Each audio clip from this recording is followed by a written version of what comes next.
Et si ce n'était pas ton cœur qui ouvrait les portes aux ténèbres, mais ta penderie?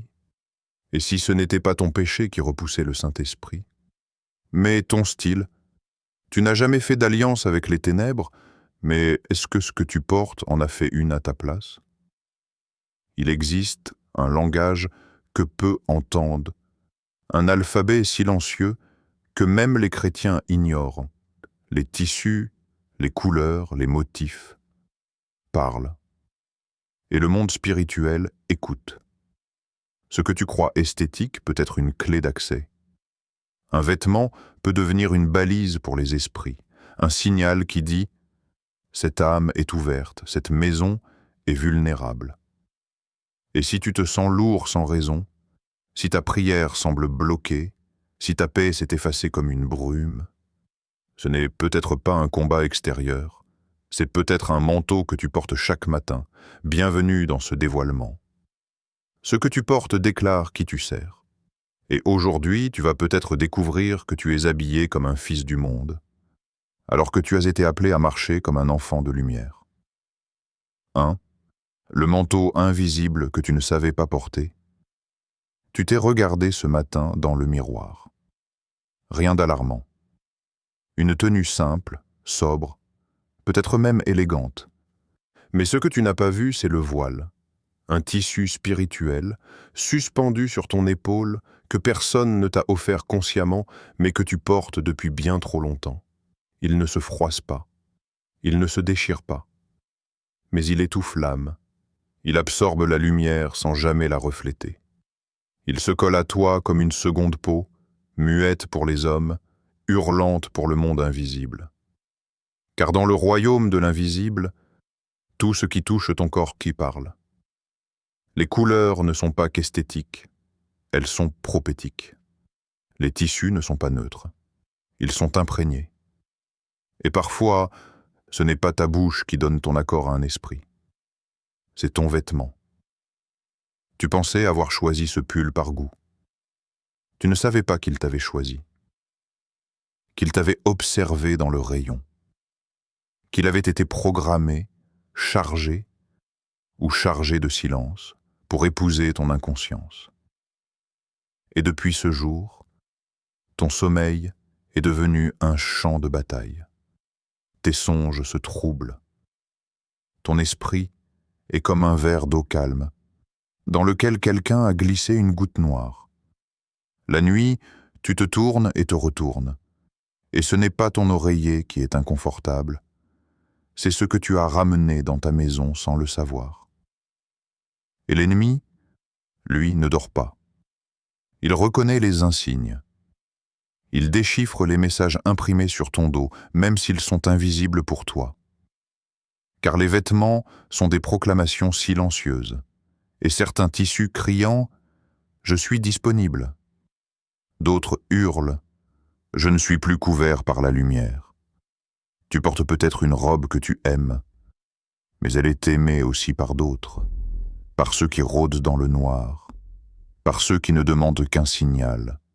Et parfois, ton dressing est devenu ton hôtel sans que tu ne t'en rendes compte.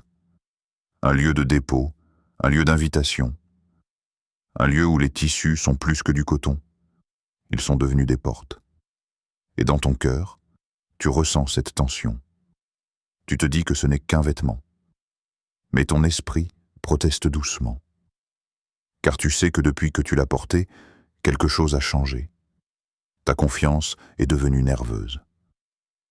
Ton regard s'est durci dans le miroir. Ta prière est devenue silencieuse, voire absente. Et si ce n'était pas toi qui avais changé, mais ce que tu avais accepté sur toi?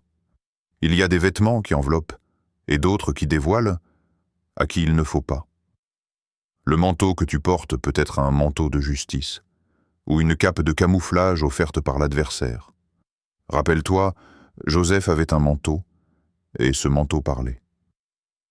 Il parlait de faveur, il parlait de destinée, mais il parlait si fort qu'il a déclenché une tempête dans son propre sang. Et toi, que dit ton vêtement actuel? Est-il un témoignage de pureté ou un signal de confusion? Est-ce qu'il attire le regard des anges ou le murmure des démons? Car dans le royaume de Dieu, rien n'est décoratif. Tout est alignement, tout est lecture. Et quand ton extérieur entre en contradiction avec ton appel intérieur, le ciel recule et l'ennemi avance. Et tu ne comprends pas pourquoi ton discernement s'émousse. Pourquoi ta maison est traversée par des silences lourds. Pourquoi tu ressens une agitation sans cause. Tu allumes une louange, mais elle ne perce plus. Tu lis un verset, mais il glisse sur ton esprit. Tu pries, mais l'écho de ta propre voix te répond. Et pendant ce temps, le manteau demeure. Un vêtement peut être chargé d'une fréquence, d'un souvenir, d'un lien ancien tissé entre deux saisons de ta vie. Tu l'as peut-être reçu d'une personne toxique, porté lors d'une nuit que tu regrettes, ou acheté dans un lieu où ton esprit s'est senti oppressé, mais où tu t'es tu. Et aujourd'hui, il est encore là. Ce n'est pas de la superstition, c'est la réalité d'un monde qui lit au-delà des coutures. Un monde qui reconnaît les fibres spirituelles aussi bien que les cœurs. Alors regarde ce que tu portes. Pas avec tes yeux, mais avec ton esprit. Observe ce que tu ressens en posant ta main sur ce vêtement. Est-ce la paix ou une subtile anxiété? Est-ce la lumière ou une épaisseur invisible? Parce que parfois, le plus grand combat n'est pas devant toi. Il est déjà sur toi. 2. Ce que l'ennemi détecte avant même que tu pries. Avant même que tu ouvres la bouche, l'ennemi sait déjà à qui il a affaire. Il ne t'écoute pas seulement, il te lit. Il lit ton positionnement, ton atmosphère, ta fréquence, ton revêtement. Les esprits ne sont pas impressionnés par tes paroles. Ils ne tremblent pas devant tes versets copiés. Ils ne s'inclinent pas devant tes chants si ton apparence crie l'opposé de ta déclaration. Tu peux dire « Je suis couvert ». Mais si ce que tu portes dénonce ton alliance, alors le monde invisible agit en conséquence. Parce que dans la guerre spirituelle, le silence n'existe pas. Chaque couleur, chaque motif, chaque tissu parle. Et certains habits parlent plus fort que ta prière du matin. Tu crois peut-être être discret. Mais dans l'invisible, tu brilles comme une balise gypse, pas pour les anges. Mais pour les surveillants des ténèbres, pour ceux qui rôdent, pour les entités qui n'ont besoin que d'un indice pour se rapprocher. Et ce que tu as enfilé devient leur accès. Ils ne sont pas émus par tes intentions. Ils sont activés par tes signaux. Tu n'as rien dit. Tu n'as rien invoqué. Mais ta tenue a parlé pour toi. Tu as porté ce manteau noir parce que tu l'aimais. Mais ce manteau, lui, portait déjà une intention. Il n'était pas vide. Il était codé. Et dans le monde des esprits, certains codes ne demandent pas de mots. Ils demandent juste une conformité extérieure. As-tu remarqué comment certaines atmosphères changent dès que tu portes un certain vêtement? Tu te sens plus froid, plus distant, moins enclin à la prière, moins alerte. Ce n'est pas un hasard. C'est un brouillage, un désalignement volontaire. Tu as pris l'uniforme d'un camp qui n'est pas le tien. Et tout le monde invisible l'a vu. L'ennemi travaille avec précision. Il repère les failles. Il scanne les accès. Et quand il voit un vêtement chargé d'intentions obscures, il y voit une autorisation. Tu n'as pas dit oui. Mais ton corps est couvert par un symbole qui dit « je consens ». Tu es spirituellement enregistré comme accessible. Et tu te demandes pourquoi les oppressions nocturnes recommencent. Pourquoi les voix étranges, les rêves troubles, les fatigues inexplicables reviennent. Tu lis la Bible, mais rien ne pénètre. Tu loues, mais ton cœur reste figé. Parce que tu as changé de camp sans t'en rendre compte, simplement en ouvrant ton placard. Et l'ennemi ne manque jamais une ouverture. Il n'a pas besoin d'un rituel, il lui suffit d'un vêtement rituel, d'un symbole porté par ignorance, d'un t-shirt désigné par une marque imprégnée, d'un motif issu d'un héritage spirituel sombre. Il sait comment fonctionne le royaume de Dieu. Il l'imite. Dieu couvre ses serviteurs avec des vêtements de justice. L'ennemi couvre les siens avec des habits d'allégeance invisibles. Mais dans les deux cas, le vêtement parle.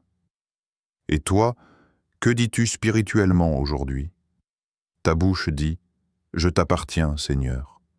Mais ton corps, ton style, ton look disent autre chose. Ils parlent de rébellion, d'indépendance, de séduction, de compromis. Tu ne peux pas tromper l'invisible.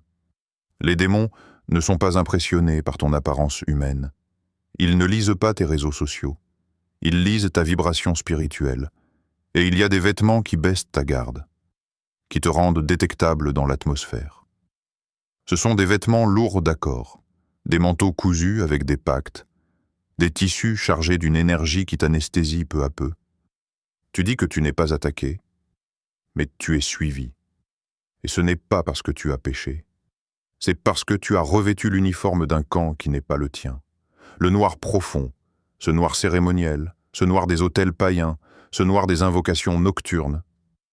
Ce n'est pas une couleur neutre. C'est un camouflage pour les esprits rebelles.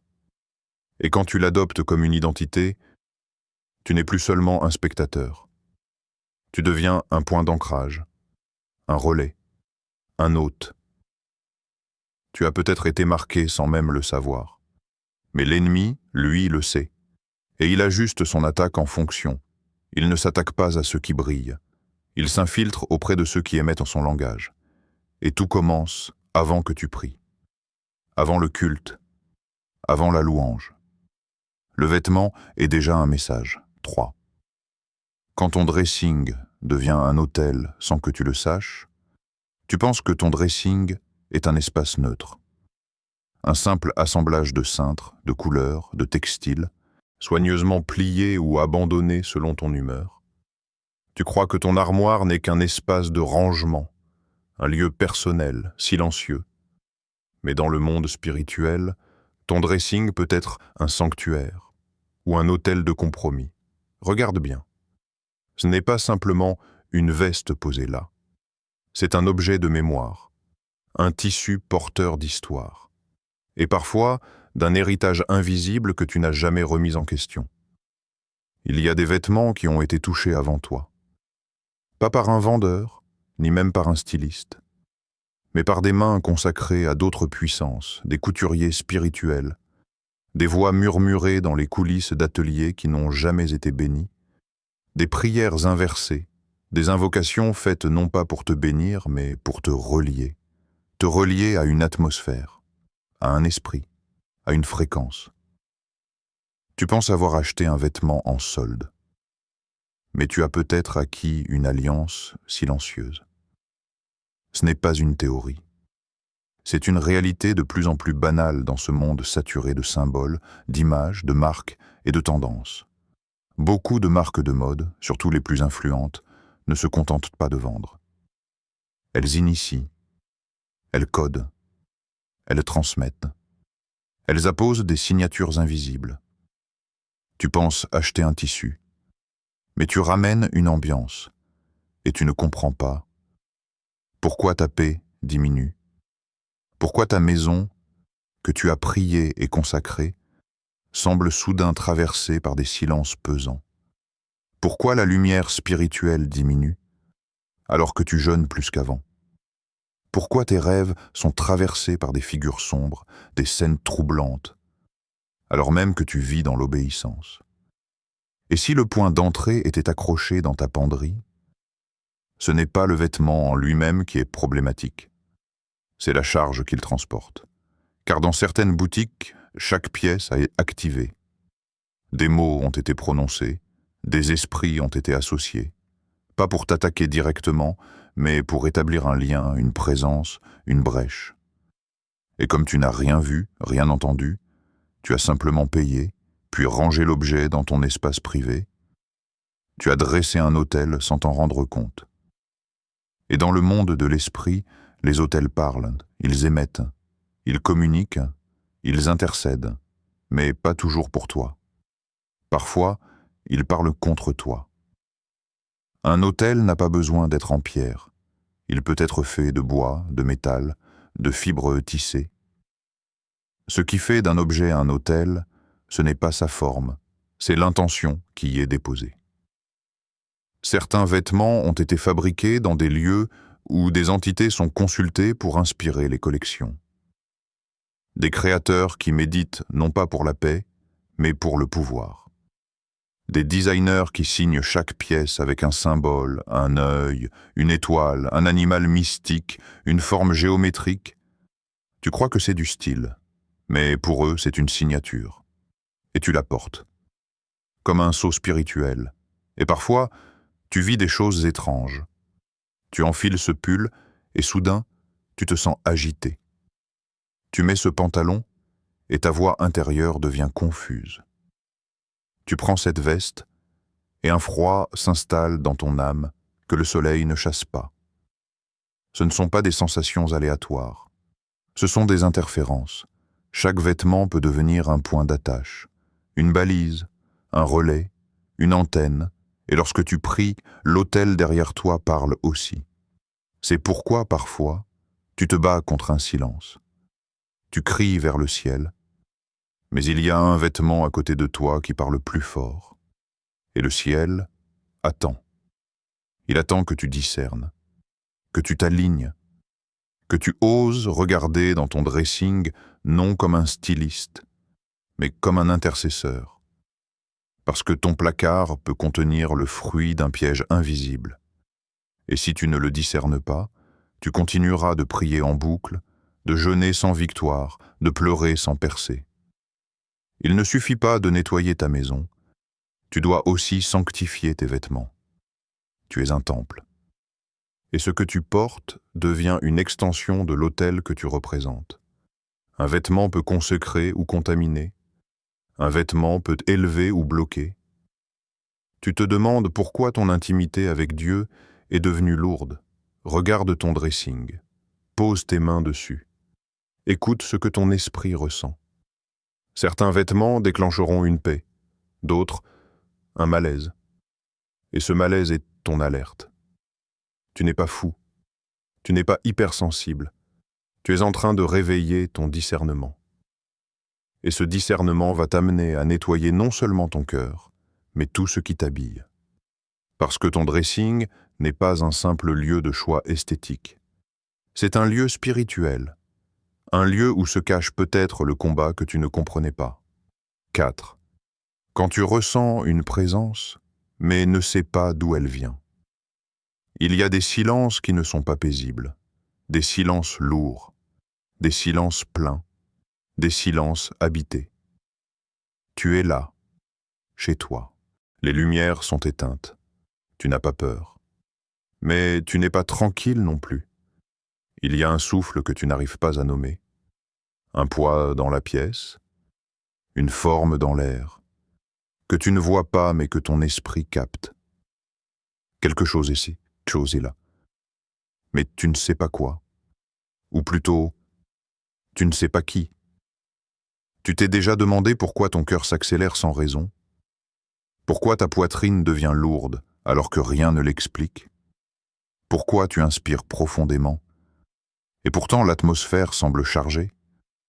Ce n'est pas ton imagination. Ce n'est pas une crise d'angoisse.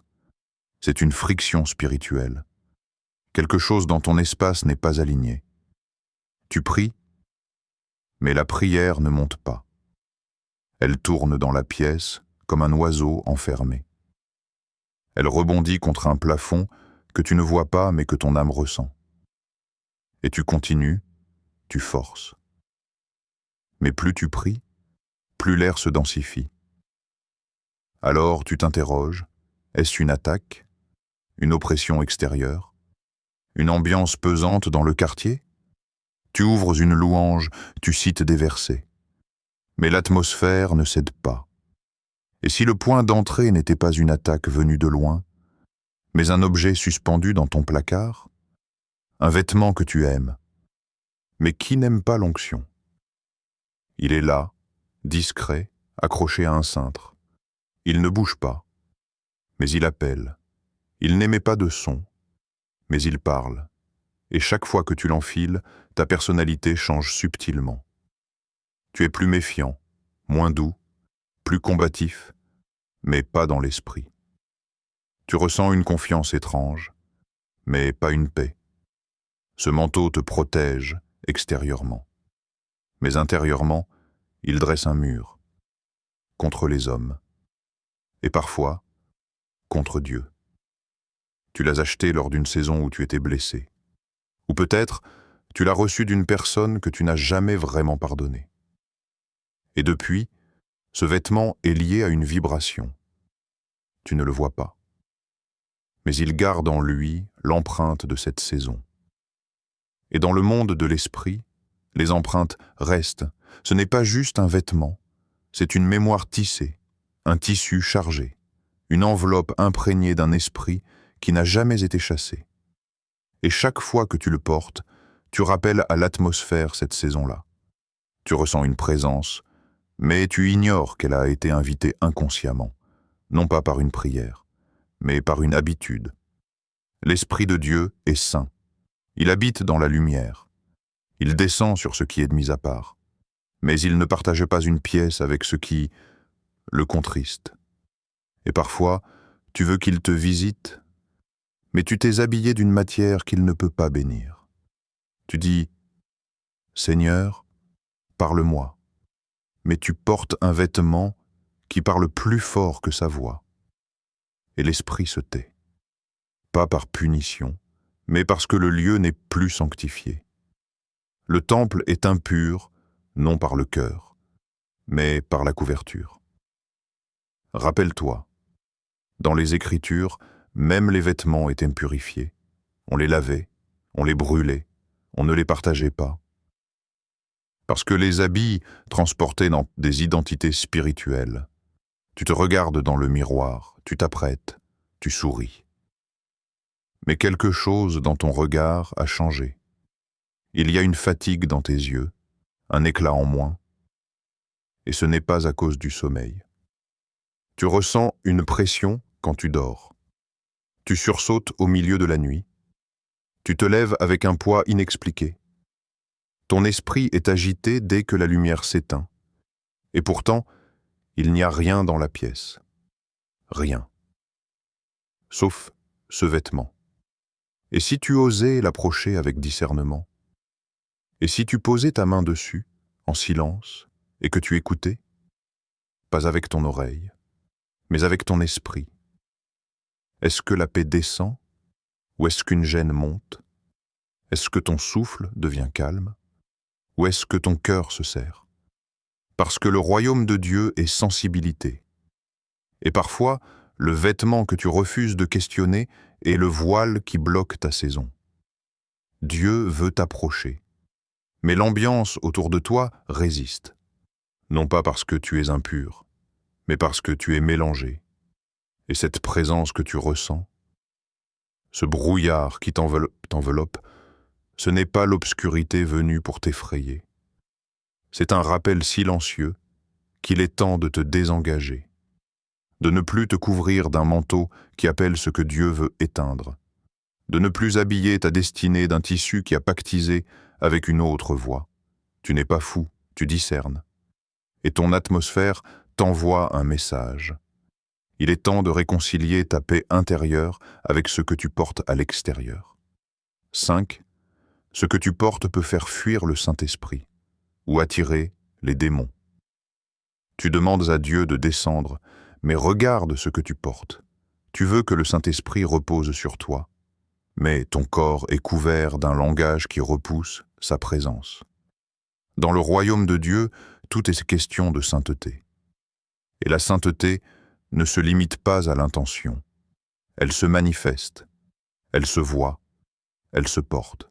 Quand les prêtres de l'ancienne alliance s'approchaient de Dieu, ils changeaient de vêtements. Pas pour se faire beau, mais pour honorer la présence, pour dire par leur apparence « Je sais devant qui je me tiens ». Aujourd'hui, nous avons réduit la sainteté à une posture intérieure. Mais le royaume ne fonctionne pas sur les apparences humaines. Il répond à l'alignement total.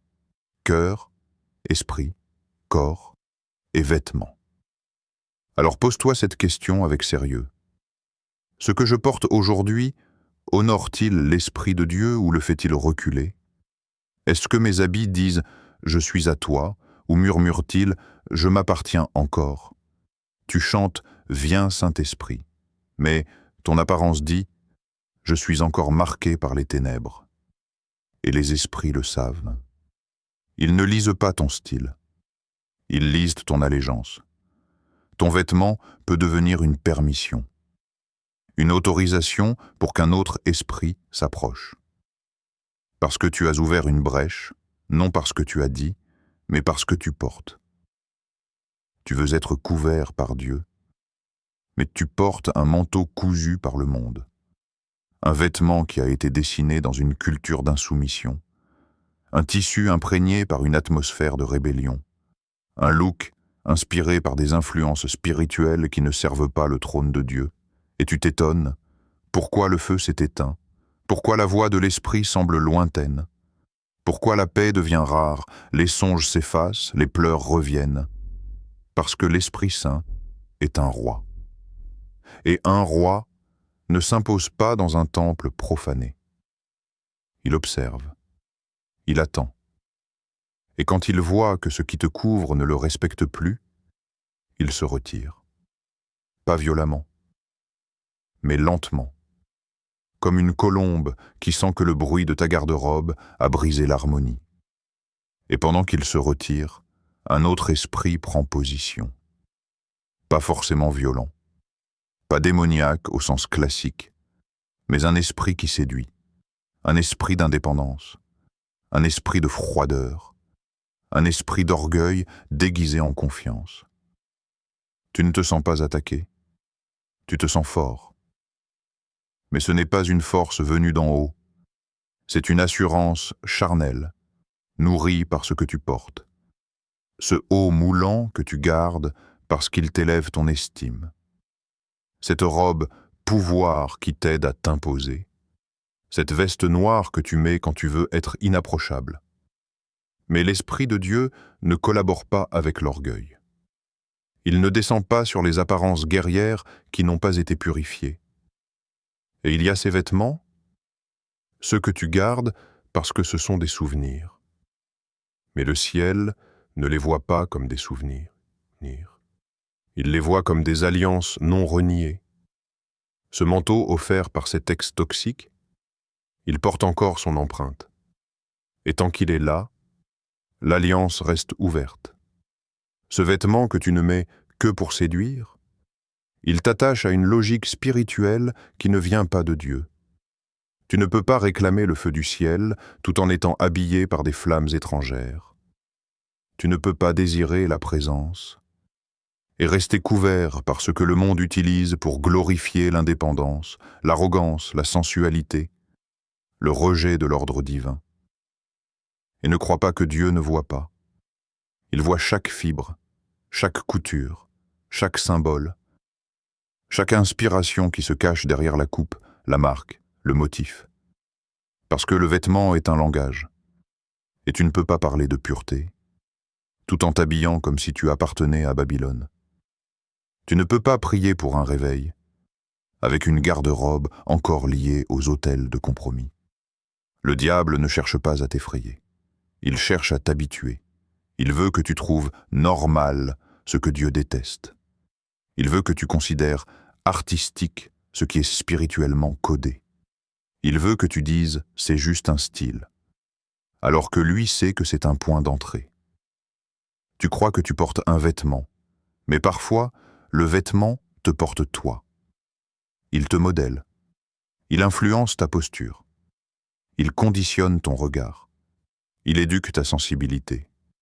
Et peu à peu, tu deviens ce que tu revêts. C'est pour cela que le ciel te parle aujourd'hui, non pas pour te juger, mais pour t'arracher des griffes du compromis esthétique. Parce que dans cette saison, Dieu ne cherche pas des croyants à la mode.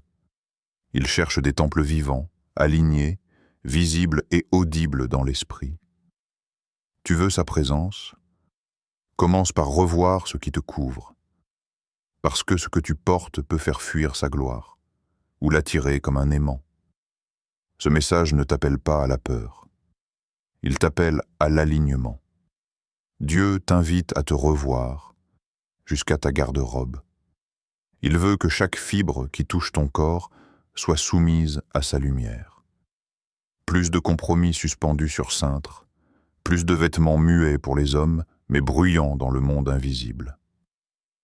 Tu n'as pas été racheté par le sang de Jésus pour être drapé de confusion. Tu es une lumière. Tu es un temple. Et même ton apparence doit le refléter. Alors aujourd'hui, ose ouvrir ta penderie avec le Saint-Esprit.